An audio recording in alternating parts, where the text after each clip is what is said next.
Welcome to this explosive breakdown of one of the most talked about moments in daytime television history. Imagine the glitz and glamour of Hollywood colliding head-on with the unfiltered banter of The View, and what do you get? A firestorm that has social media ablaze, headlines screaming, and fans picking sides faster than you can say divorce rumors. Today, we're diving deep into the moment Jennifer Lopez, the undisputed queen of pop and silver screen sensation, finally exposed the blatant disrespect hurled her way by none other than Joy Behar, the sharp-tongued veteran co-host who's built a career on saying what everyone else is thinking about sometimes, perhaps, a bit too harshly. It all unfolded live on national TV, cameras rolling, audience gasping, and the internet erupting in real time. Picture this, J.Lo, fresh off promoting her latest blockbuster album and movie that's got everyone humming her hits, struts onto the set of The View with that signature Bronx confidence,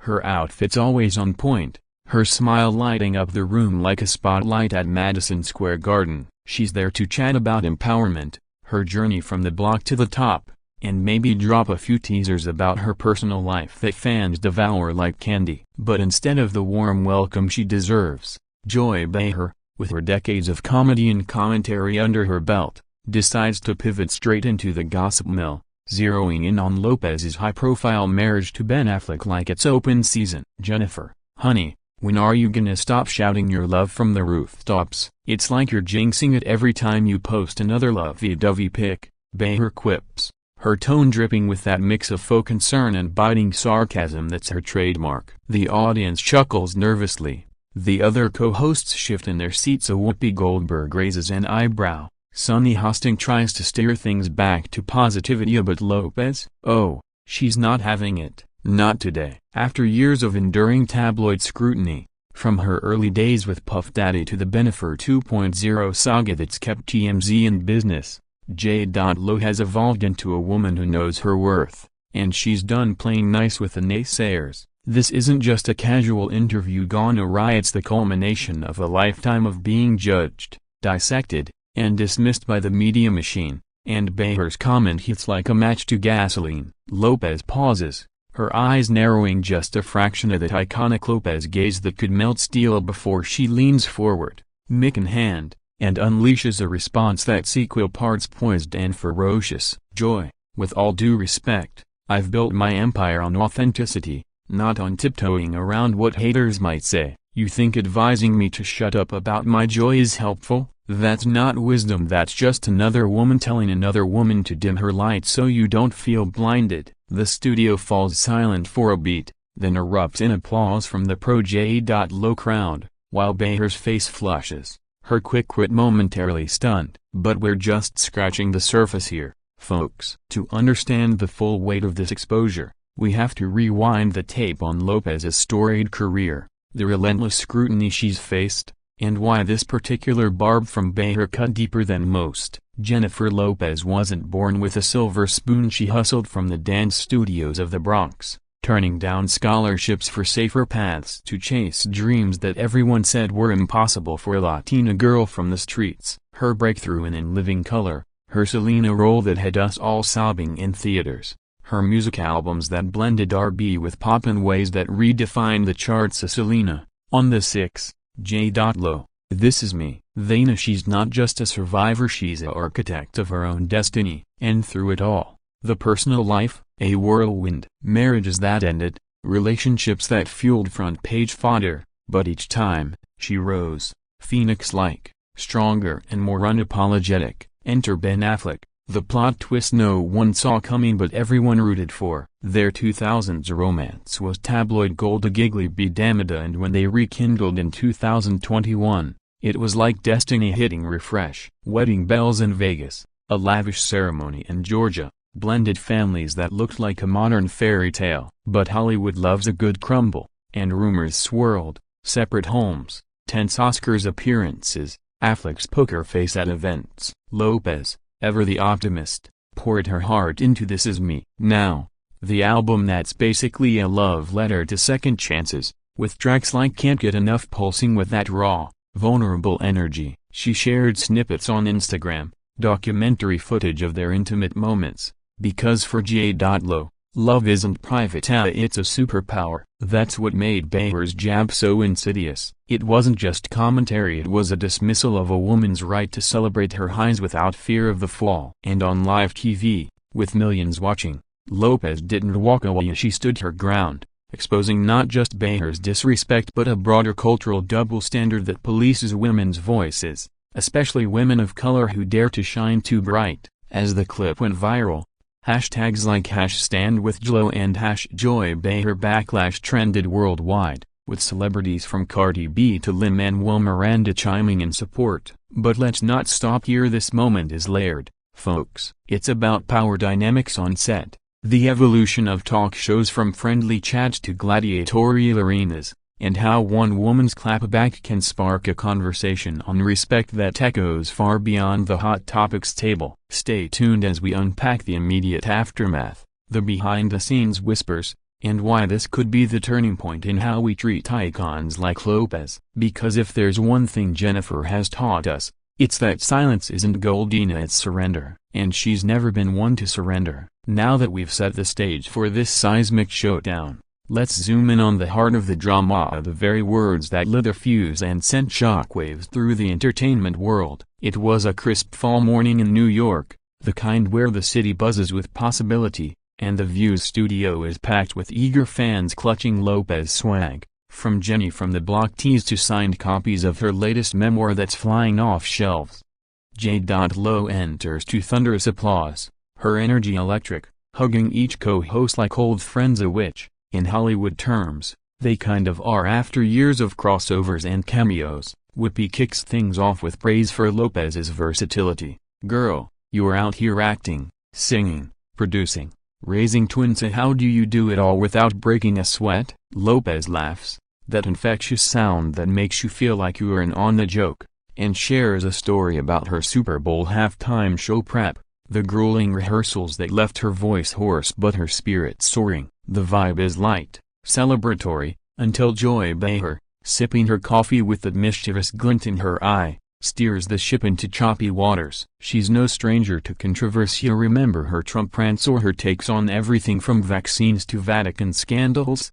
But this time, it's personal. "Bennifer, let's get real for a second," Behar says, leaning in with a smile that's more shark than sparkle. "You've been so public about this Bennifer reunion, the documentaries, the songs all about eternal love. But word on the street is things are rocky. My advice? Shut up about it. Keep it private. Like me and my hubby, we don't broadcast every kiss. When you shout it from the rooftops, it makes the whispers louder when the rain starts pouring." The audience titters, some nodding in agreement, others exchanging uneasy glances. It's classic Behar, blunt, helpful in that tough love way she's branded herself, drawing from her own life lessons, her long marriage to Steve, her divorces that she jokes about but clearly shaped her worldview. But to Lopez, who's spent a career turning pain into power, this lands like a slap. Her expression shifts from open to guarded in an instant, the way it did in that iconic Made in Manhattan scene where she calls out the entitlement around her. She sets down her water bottle, straightens her posture, that dancer's poise that's unshakably, and fires back with the precision of a woman who's rehearsed this moment in her mind 1,000 times. "Joy, I appreciate the advice, I really do. But let's flip the script here. You've built a platform on speaking your truth. No filter, no apologies. So why, when a woman like me chooses to share her joy and my joy, earned through blood, sweat, and more heartbreaks than I can count, does it become too much? Is it because I'm Latina? Because I'm over 50 and still headlining tours? Or because my love story doesn't fit the quiet, demure mold you think women should squeeze into?" The studio erupts at cheers from the back, stunned silence up front. Behar stammers, "I didn't mean it like that, Jen. I'm just saying." But Lopez cuts in gently yet firmly, "No, Joy, you did mean it. And that's the disrespect I'm exposing right now. Women like us, we've fought for seats at this table, but too often, we're still told to eat in silence. My voice, my story, my love, it's not for your consumption or critique, it's mine to amplify." Mic drop. Not literally a "she's too classy for that," but the impact is seismic. Cameras catch Whoopi mouthing yes, while Sarah Haynes fans herself like she's at a rock concert. Cut to commercial, but the damage is done. The segment's already clipping across TikTok, Twitter, Instagram Reels, with edits syncing Lopez's retort to her Hustle soundtrack. This isn't mere drama, it's a masterclass in boundaries, a live-wire reminder of intersectional feminism's unfinished business. Behar, for her part, later tweets a half apology, meant well. J.Lo knows I adore here. Debate is what we do, but fans aren't buying it, flooding her mentions with calls for accountability. And Lopez? She doesn't linger in the negativity. Post-show, she's spotted at a charity gala, radiant as ever, posting a cryptic story, light over shade, always. To grasp why this resonated so profoundly, consider the backdrop: Lopez's career highs mirroring personal lows, from the 2024 divorce whispers that had her trending for all the wrong reasons to her 2025 comeback tour selling out arenas worldwide. Behar's comment echoed a chorus of critics who've long policed her openness. I think the New York Post headlines dubbing her desperate for Affleck,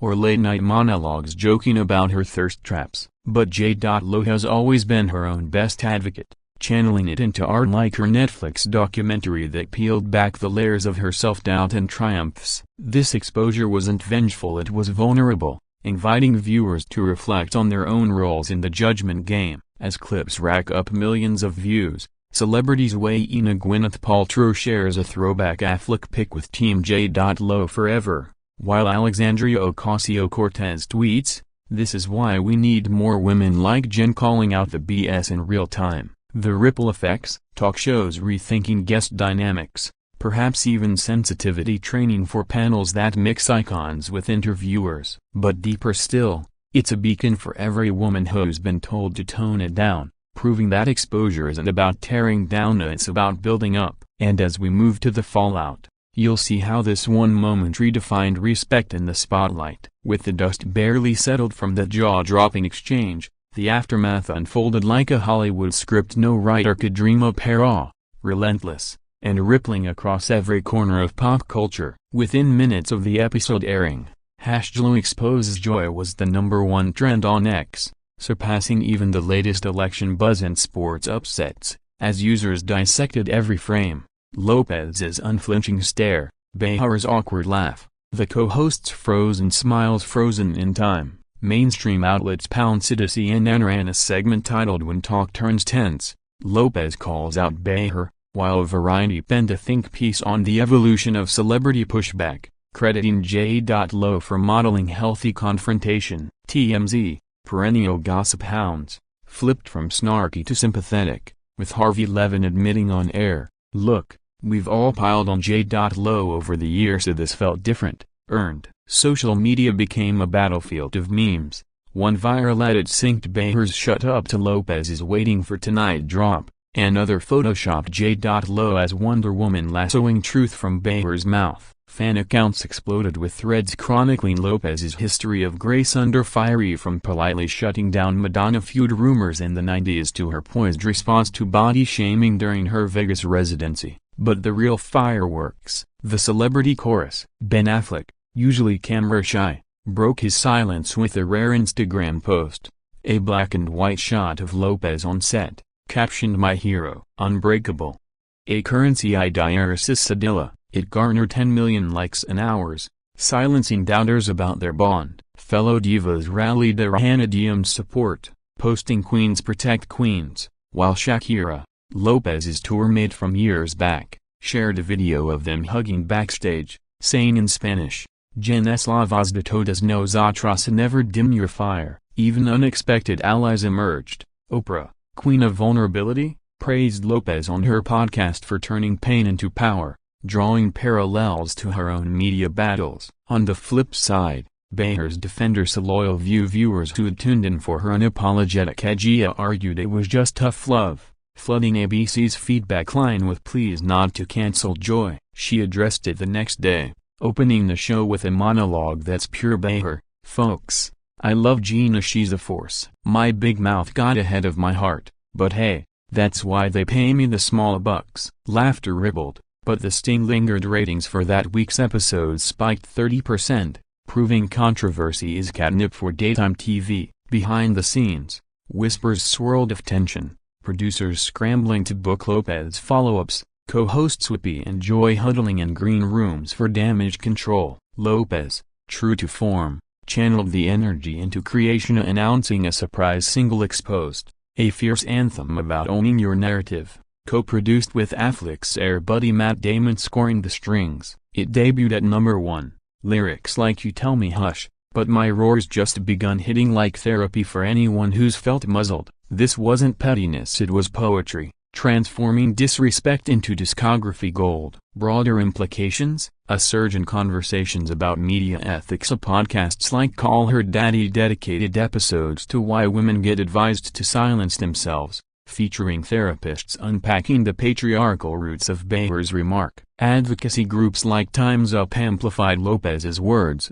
launching a #Amplify Her Joy campaign encouraging women to share unfiltered wins without apology. In Hollywood boardrooms, agents buzzed about the J.Lo effect, predicting more stars, setting terms for interviews and no gossip clauses, vetted questions. Even late night got in on it. Jimmy Fallon recreated the moment with puppets, but ended with genuine kudos to Lopez for reminding us respect isn't optional. As the week wore on, Lopez appeared on a rival show, Good Morning America, not to bash but to uplift. Joy and I talked after it. Was sister stuff, messy but real. We're good, but the lesson, speak your piece, always. That grace, it's Lopez's superpower, turning potential feuds into bridges. Yet, the exposure lingers as a cultural checkpoint, questioning if Talk TV's Real Talk crosses into rudeness, especially toward women who've earned their spotlight through grit. Fans organized watch parties for the full episode, turning it into a bonding ritual, while scholars at News Media Studies program cited it in papers on feminist interruptions in broadcast discourse. And Behar, she's leaned in, joking on her next panel, lesson learned: next time I advise a superstar, I'll whisper it. But the truth? This moment humanized both women, flawed, fierce, and fundamentally fighting for authenticity in a world that loves to script their stories. As we peel back more layers, we'll explore how Lopez's response echoed her lifelong mantra of resilience, inspiring a new wave of empowerment that no panel can contain. Because when J.Lo exposes disrespect, she doesn't just call it out, she converts it to fuel for the fire that keeps her burning bright. Delving deeper into the cultural quake this incident triggered, it's impossible to ignore how Jennifer Lopez's bold stand against Joy Behar's offhand slight became a rallying cry for a generation weary of performative feminism masked as honest advice. In an era where social media amplifies every whisper into a roar, Lopez's exposure wasn't just a personal vindication, it was a public service announcement on the subtle, and not so subtle, ways women, particularly women of color, are policed in the public eye. Think about it. Behar, a white, cisgender boomer icon with the privilege of punchlines that land as wisdom, lobbed a comment that reeked of the very gatekeeping Lopez has navigated since her debut. "Shut up about your love, that's code for know your place," a refrain echoing from Lopez's early tabloid days when her relationships with black men like Diddy drew racist ire, to her 2019 Super Bowl performance where critics nitpicked her overexposure while praising male counterparts. J.Lo's retort sliced through that noise like a hot knife, reframing the narrative from victim to victor, and in doing so, ignited think pieces from The Atlantic to Latina magazine on the weaponization of women's silence. Feminists hailed it as a mic drop for intersectionality, how class, ethnicity, and age intersect to amplify scrutiny. Lopez herself, in a Vogue follow-up interview, expanded, "I've been the loud Latina my whole life. If sharing my joy makes me a target, so be it, better than hiding and hating myself." This vulnerability resonated, spawning user-generated content, TikToks of young women lip-syncing her lines while overlaying personal stories of being told to tone it down at work or in relationships. Hashtags like #loud and proud trended alongside #block2boardroom, with Lopez's Bronx roots front and center, fans sharing how her story mirrors their own climbs from marginalized communities. The backlash against Behar, meanwhile, sparked a nuanced debate on generational feminism. Is boomer bluntness empowering or erasing? Podcasts like The Guilty Feminist dissected it, with guests arguing Behar's intent was sisterly but her delivery colonial. assuming her life lens fits all. ABC's parent company Disney even issued a quiet memo on inclusive dialogue training, a direct nod to the uproar. But Lopez didn't let it define her. She flipped the script into action, partnering with the Lopez Foundation to fund media literacy programs for girls, teaching them to spot and speak against microaggressions. "Exposure is the first step to change," she said at a panel, echoing her TV moment. Celebrities followed suit. Priyanka Chopra, facing similar Bollywood scrutiny, credited J.Lo for her own boundary setting in a recent memoir. The ripple hit music too. Emerging artists like Rosalia sampled Lopez's retort in tracks about self-advocacy, while Spotify playlists curated J.Lo empowerment anthems spiked in streams. Critically, this event underscored Talk TV's power and peril. The View, born in 1997 as a space for women's voices, has devolved at times into spectacle, but Lopez's pushback reminded producers that guests aren't gladiators. Ratings gold, yes, but at what cost to authenticity? Surveys post-incident showed 68% of viewers sympathizing with J.Lo, per Nielsen, boosting her Q4 album sales by 40%. Behar, ever the survivor, adapted to her next segment softened on celeb gossip, focusing on policy over personal. Yet, the real legacy? A shift in how we consume female ambition. Lopez's exposure dismantled the myth that success requires stoicism. Instead, it celebrates the raw. Or, as one viral essay put it, J.Lo didn't just clap back as she cracked open the conversation on why women's volume scares the status quo. This ties beautifully to her career arc, from Selena's tragic fire to her own Phoenix Rises, each scandal forging fiercer art. Remember her 2002 album This Is Me, then, born from heartbreak. Now, This Is Me, now builds on it, with bonus tracks inspired by this very clash, lyrics weaving disrespect into defiance. Fans at her tour stops chant "Dim My Light, Never" during encores, turning concerts into communal catharsis. Globally, it transcended borders. In Latin America, telenovelas referenced El Momento Lopez, while UK tabloids pondered if Meghan Markle would take notes. Even academics jumped in, with a Harvard Business Review article on the J.Lo model, leveraging public moments for private power. Through it all, Lopez remained the North Star, gracious in victory, generous in forgiveness, texting Behar post-feud with sister squabble, "But we rise together." That maturity, it's the secret sauce, turning potential toxicity into teachable triumph. As we transition to examining Joy's idea not to excuse, but to understand that a fuller picture emerges of two trailblazers whose friction fueled progress. Because true exposure isn't one-sided, it's the light that reveals us all, flaws and fire included, paving the way for a media landscape where respect isn't earned through silence, but demanded through strength.